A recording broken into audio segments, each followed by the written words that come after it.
Baik, Assalamualaikum warahmatullahi wabarakatuh. Kami dari kelompok 1B HCI ingin mempresentasikan analisa kebutuhan kami. Anggota kami, anggota kelompok kami terdiri dari Muhammad Syawal, Muhammad Noval Azhari, Nur Aisyah, Hafiz Armil, saya sendiri sebagai moderator, dan Zikral Alfi Syahrin. Lalu, poin pertama ini ada latar belakang. Latar belakangnya ialah pembangunan sosial sebagai pendekatan pembangunan yang bertujuan meningkatkan kualitas kehidupan manusia secara paripurna, yakni memenuhi kebutuhan manusia yang terbentang, mulai dari kebutuhan fisik sampai sosial. Bangunan sosial seperti rumah ibadah, tempat pendidikan, dan sebagainya merupakan tempat yang sangat bermanfaat bagi masyarakat. Akan tetapi, terdapat banyak bangunan semacamnya yang pembangunannya terhenti disebabkan masalah dana yang tidak mencukupi. Hal ini karena dibutuhkan dana yang tidak sedikit agar pembangunan berjalan dan sesuai dengan yang diperkirakan. Banyak masyarakat yang terkadang ingin membantu tetapi tidak bisa datang untuk memberi bantuan secara langsung. Hal ini disebabkan oleh beberapa hal seperti jauh dari lokasi ataupun tidak memiliki waktu untuk memberikan sumbangan. Berdasarkan masalah tersebut, diperlukan suatu solusi yang dapat mempermudah dua pihak, yakni pihak donatur dan juga pihak pengelola. Maka muncullah sebuah ide aplikasi untuk melakukan donasi online terhadap infrastruktur sosial. Untuk slide selanjutnya akan dibacakan oleh Zikral. Kepada Zikral dipersilakan. Baik, saya ucapkan terima kasih kepada moderator. Jadi di sini kami menggunakan dua metodologi. Yang pertama secondary research dan yang kedua wawancara. Next. Nah, metode secondary research ialah penelitian yang menggunakan sumber data dari pihak eksternal, bukan sumber data yang asli. Dengan kata lain, bukan merupakan tangan pertama, sehingga tidak memiliki kendali atas keakuratan data. Jadi ada banyak contoh sumber secondary research. Misalnya bisa dari laporan atau laporan perusahaan, laporan lembaga riset, publikasi lembaga pemerintah, artikel berita, dan lain-lain. Next.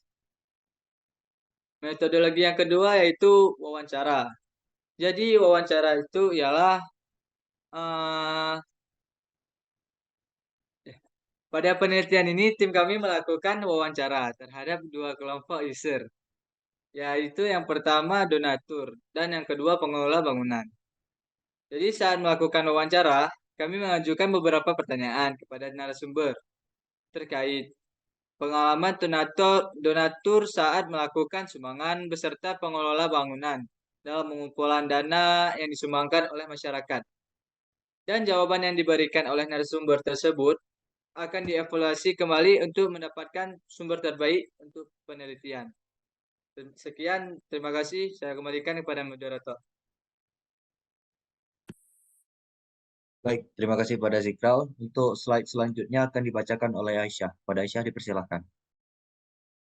Baik, terima kasih kepada moderator. Selanjutnya ada temuan, yaitu temuan dari tim kami ada secondary research, identifikasi masalah, VPC, dan BMC.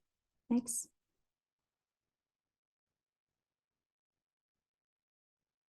Adapun contoh dari secondary research yaitu deskripsinya aplikasi pengolahan data bantuan sosial bagi PKMS Dinas Sosial Banjarmasin. Nama dari penemunya ada Ibrahim, program studi Sistem Informatika Fakultas Teknik Informasi Universitas Islam Kalimantan Muhammadiyah Arsyad Al-Banjari Banjarmasin. Adapun sumber LR-nya itu bisa dilihat di sini. Penjelasan singkatnya yaitu penyajian pengolahan data bangunan sosial di Dinas Sosial Prof. Kasel masih menggunakan semi komputer dan dirasa masih kurang efektif dan efisien menyebabkan penyajian informasi atau laporan menjadi lambat dan kurang akurat.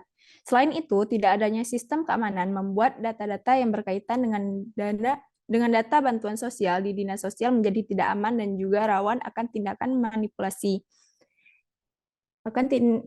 manipulasi data oleh pihak-pihak yang tidak memiliki kewenangan dan juga menjadikan bantuan sosial agar tepat sasaran sesuai dengan aturan yang berlaku. Next.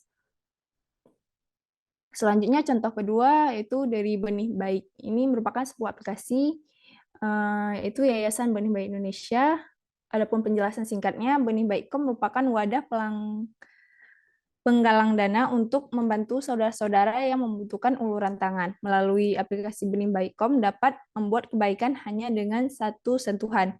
Cukup dengan 10.000 sudah bisa bantu sesama. Terdapat berbagai macam metode pembayaran dan penggalangan dana yang sudah dibuat melalui proses verifikasi secara akurat.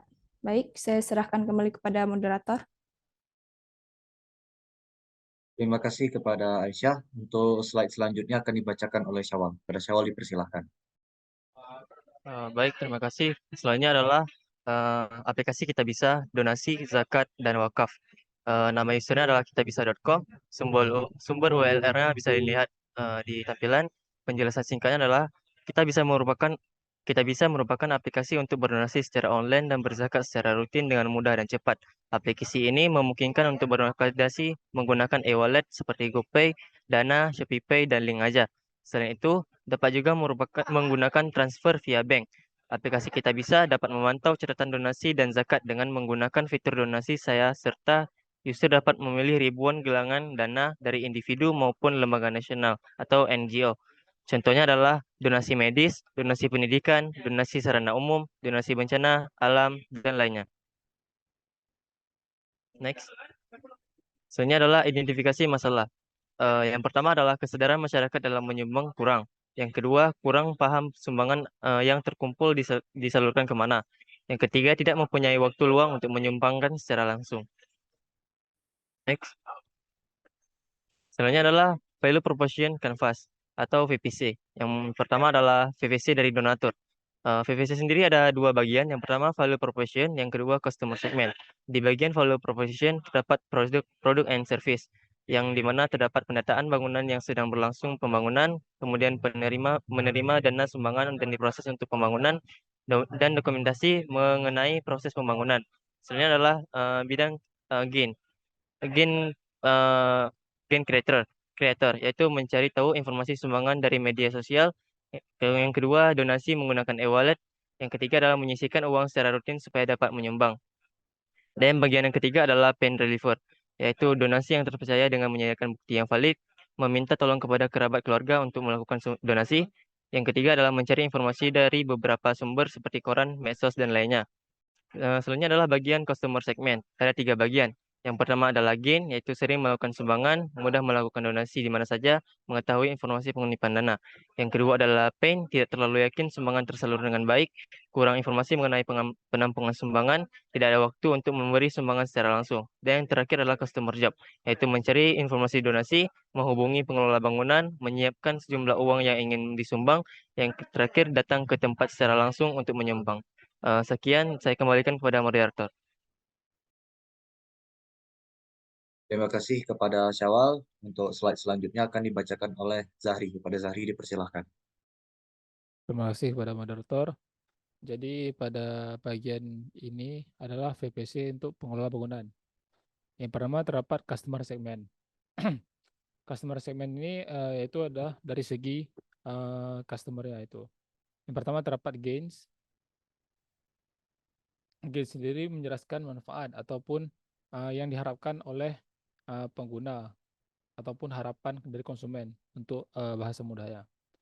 Pada VPC ini, gains-nya adalah itu harapan dari pengelola bangunan adalah mendapatkan bantuan donasi lebih cepat, serta banyak pendonasi yang ingin membantu supaya bangunan yang dikelola oleh beliau ataupun individu ataupun kelompok tersebut selesai dalam waktu singkat. Yang kedua adalah pains. Pains ini itu pengalaman negatif ataupun risiko yang dialami oleh konsumen yang dalam ini adalah pengelola bangunan dalam proses menyelesaikan pekerjaannya.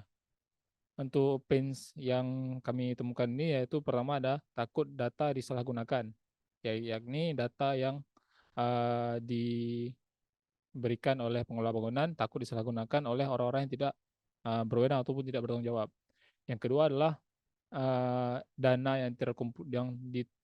yang terkumpul untuk melaksanakan atau menyambungkan pembangunan yang telah dilaksanakan itu tidak mencukupi. Yang ketiga terdapat ada customer job. Customer job ini sendiri yaitu tugas fungsional, sosial, emosional yang dilakukan oleh konsumen, yakni pengelola bangunan ini.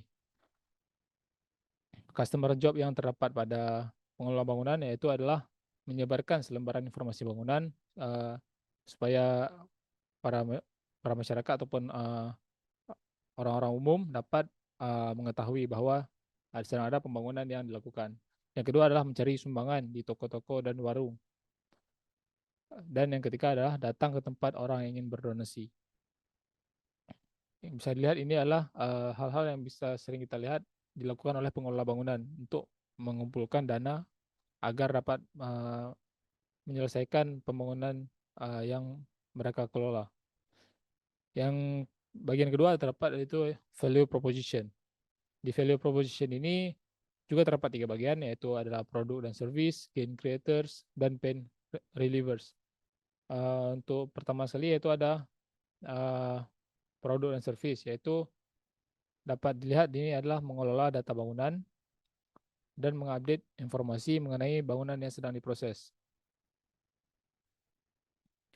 Produk dan service ini adalah menjelaskan produk dan jasa yang kita tawarkan yang dimana dapat membantu pelanggan, yaitu di sini pengelola bangunan, dalam menyelesaikan tugas fungsional mereka. Yang kedua adalah gain creators. Gain creators adalah menjelaskan bagaimana produk dan jasa yang kita tawarkan dapat membuat pelanggan merasa diuntungkan ataupun merasakan manfaat dari jasa yang kita tawarkan. Ini yang pertama, dengan adanya jasa tersebut diharapkan pengelola bangunan dapat mendapatkan sumbangan lebih cepat dan aman, sehingga tidak ada penipuan ataupun sumbangan yang telah terkumpulkan. Yang kedua adalah mendapatkan target pendonasi yang lebih luas. Jadi mungkin dapat kita lihat juga, misalnya ada suatu pembangunan dilakukan di suatu daerah, biasanya yang menyumbangkan atau mendonasikan ke dalam pembangunan tersebut hanyalah masyarakat daerah tersebut. Tapi dengan adanya jasa ini, maka diharapkan pihak-pihak dari luar kawasan tersebut juga dapat mendonasikan. Yang terakhir adalah pain relievers. Pain relievers sendiri adalah yaitu harus mengurangi bahkan menghilangkan pains yang sudah tersebut di customer profile tadi. Jadi pada VBC ini pain relievers dari jasa ini adalah menyediakan bukti yang valid dan terpercaya. Dan tidak ada batasan waktu untuk pengumpulan donasi, karena bisa lihat tadi adalah pains-nya takut data disalahgunakan. Oleh itu solusinya adalah disediakan bukti yang valid dan terpercaya, dan waktu untuk pengumpulan donasinya itu tidak ada batasan, sehingga semua orang dapat menyumbangkan berdasarkan waktu mereka masing-masing gitu. Next.